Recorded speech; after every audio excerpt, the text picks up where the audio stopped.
अस्सलामुअलैकुम, मेरा नाम मोहम्मद शफीब है और आप देख रहे हैं शेबी बिटकॉइन यूट्यूब चैनल। आज के दिन मेरा टॉपिक क्रिप्टो मार्केट की अपडेट देना है, बिटकॉइन और इथेरियम का एनालिसिस करना है, साथ में क्रिप्टो मार्केट के जो टॉप प्रोजेक्ट हैं उनका एनालिसिस मैं आपसे शेयर करूंगा। बिटकॉइन की कुछ रैंडम थॉट्स हैं, कुछ एनालिसिस हैं जो मैं आपसे शेयर करना चाहता हूँ। सबसे पहले यहाँ पर बीटीसी का चार्ट मेरे पास ओपन है डेली के टाइम फ्रेम में, और यहाँ पर कल के दिन मार्केट ने क्रैश किया था और 27,200 के करीब इसने एक रीटेस्ट लिया। उसके बाद अगेन बड़ी सी विक बनाकर क्लोजिंग जो है इसने ऊपर की, और जैसे कि मैंने प्रिडिक्ट किया था कि मार्केट फ़िलहाल जब तक इस ट्रेंड लाइन के पास नहीं आ जाती कंसोलिडेशन फेज़ में रह सकती है, और ये वाली जो रेंज है इसमें कंसोलिडेट हो सकती है यहाँ से यहाँ, फिर यहाँ से यहाँ, और यहाँ पर आने के बाद इसका फैसला होगा कि इसने अप साइड पर 28,000 की रेंज को ब्रेक करना है या फिर डाउन साइड पर इस ग्रीन ट्रेंड लाइन को ब्रेक करना है। दोनों साइड का ब्रेक डाउन जो है बीटीसी की मूवमेंट को डिसाइड करेगा। और उसके अलावा बिटकॉइन कुछ सेटअप मैं आपसे शेयर करना चाहता हूँ। ये हमारे पास वीकली टाइम फ्रेम में एक सेटअप बन रहा है। यहाँ पर बिटकॉइन ने अपना बॉटम लगाया था 16,000 के करीब। उससे पहले यहाँ पर इस ट्रेंड लाइन को अगर देखें तो इस जगह पर, फिर इस जगह पर, फिर इस जगह पर बिटकॉइन ने वीकली टाइम फ्रेम में स्ट्रांगली इस ट्रेंड लाइन को होल्ड किया है। और ऊपर की ट्रेंड लाइन को देखें तो अप साइड पर यहाँ, फिर यहाँ पर, फिर यहाँ पर, फिर यहाँ पर जो है बिटसी ने बार बार इस ट्रेंड लाइन को भी होल्ड किया और यहाँ से रिजेक्ट हुई। तो इस चैनल के अकॉर्डिंग अगर हम बिटकॉइन का एनालिसिस करें तो अप साइड पर ये वाली जो रेंज है 32,000 की, अगेन बीटीसी इससे ऊपर जा सकता है। इस सारी रेंज की जो ये सारी रेंज बनी है हमारे पास, इसकी लिक्विडिटी ग्रैब कर सकता है और फिर अगेन इस ट्रेंड लाइन से नीचे जा सकता है। और इस ट्रेंड लाइन से नीचे जो टारगेट हैं 20,000 के, उनके बारे में मैं आपको अक्सर बताता रहता हूँ।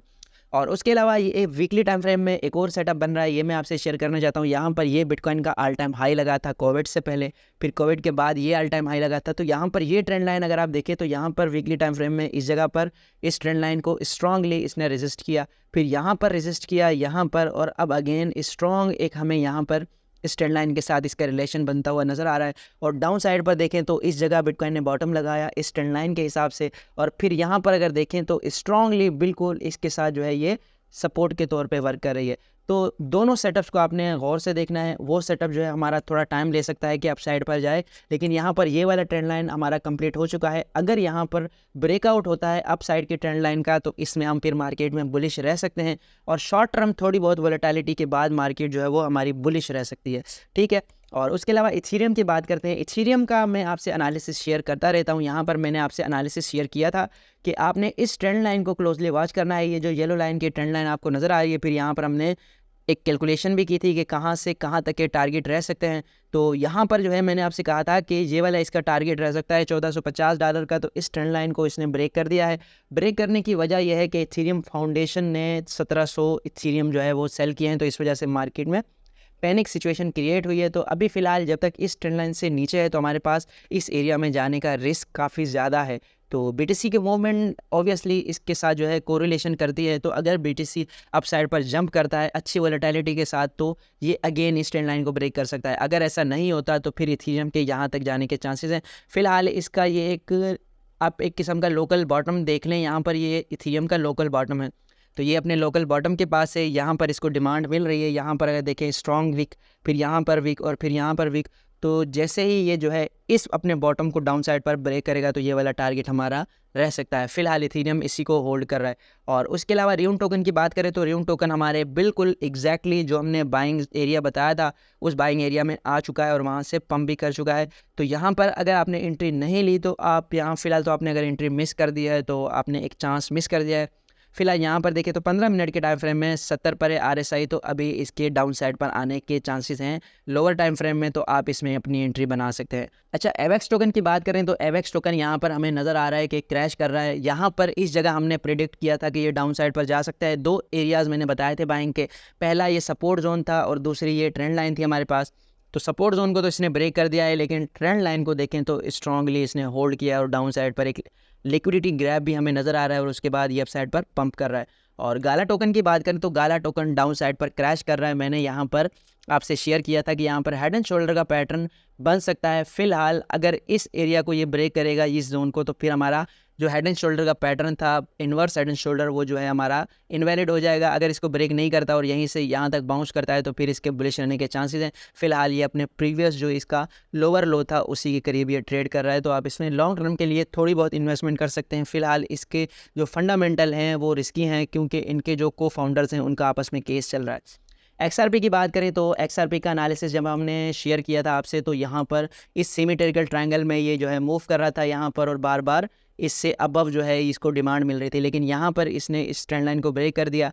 और एक और चीज़ जो लॉन्ग टाइम फ्रेम में मैंने आपसे शेयर की थी कि यहाँ पर जो है ये इस ट्रेंड लाइन को होल्ड कर रहा था और यहाँ पर एक बेरिश रेटेस्ट हमने कंसिडर किया था। तो इस बेरिश रेटेस्ट के बाद XRP क्रैश कर रहा है। अगर इसमें कोई फंडामेंटल, इसका जो सारी मूवमेंट है वो चलती है इसकी केस की जो डेवलपमेंट होती है उस हिसाब से, तो केस की डेवलपमेंट पर भी हमने नज़र रखनी होती है। अगर केस की डेवलपमेंट इसी तरह मतलब बोरिंग रहती है तो ये मज़ीद क्रैश कर सकता है।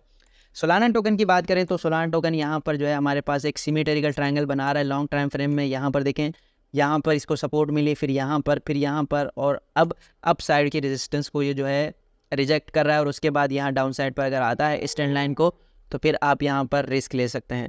डॉट के बारे में बात करें तो डॉट ने कल एक नया लो लगाया है और कल के दिन मैंने लॉन्ग टर्म के लिए इसमें इन्वेस्टमेंट किया। अगर आप करना चाहते हैं लॉन्ग टर्म इन्वेस्टमेंट डॉट के अंदर तो आप इसमें लाजमी रिस्क ले सकते हैं, क्योंकि ये अपने डेली और वीकली टाइम फ्रेम में भी ओवर सोल्ड के करीब है और ये अपने बिल्कुल लोवेस्ट पॉइंट पर $3.90 से भी नीचे ट्रेड कर रहा है। तो आप इसमें लाजमी रिस्क ले सकते हैं, क्योंकि फंडामेंटली बहुत ही ज़्यादा स्ट्रॉन्ग प्रोजेक्ट है ये।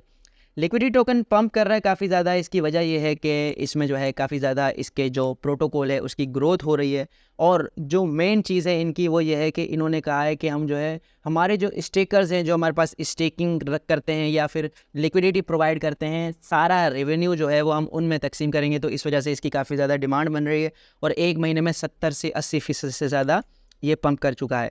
अच्छा, ओके एक्सचेंज टॉप एक्सचेंज है, उन्होंने जो है उनकी जो प्रेसिडेंट हैं उन्होंने ये ट्वीट किया है। उनका कहना है कि हम जो है इसको थोड़ा सा जो है वो अपग्रेड कर रहे हैं और इस अपग्रेड में ओके एक्सचेंज का जो नाम है वो ओके कॉइन हो जाएगा। तो ये भी जो है थोड़ी अच्छी डेवलपमेंट है। और डॉट के बारे में मैंने आपको बता दिया है। इस एनालिस्ट का कहना है जिसके ऑलमोस्ट 40,000 फॉलोअर्स हैं, इसका कहना है कि मैं इथेरियम जब 94% डाउन था एक साइकिल में, तो मैं अब जो है डॉट को उसी तरह देख रहा हूँ जो कि 92% है।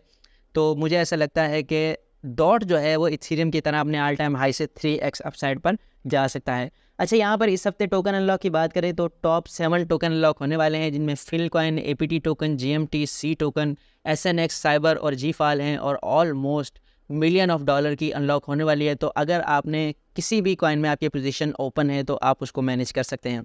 अच्छा, लास्ट में क्रूड ऑयल के प्राइस के हवाले से बात करें तो दोबारा से ये इंक्रीज़ हो रही है। लास्ट टाइम 2-3 दिन पहले ये डिक्रीज़ हुई थी अच्छी खासी, तो मैंने आपको बताया था कि इस वजह से जो US पर महंगाई का प्रेशर है वो कम हो सकता है, लेकिन अगेन इसकी प्राइस इंक्रीज़ होना US की महंगाई के लिए एक तो ख़तरे की घंटी है, और दूसरा इसकी वजह यह है कि इसराइल और हमास में जो एक जंग छिड़ रही है इस वजह से भी इसकी प्राइस इंक्रीज़ हो रही है, और जो भी जंग के हालात होते हैं तो इस वजह से इकॉनमीज़ पर प्रेशर पड़ता है।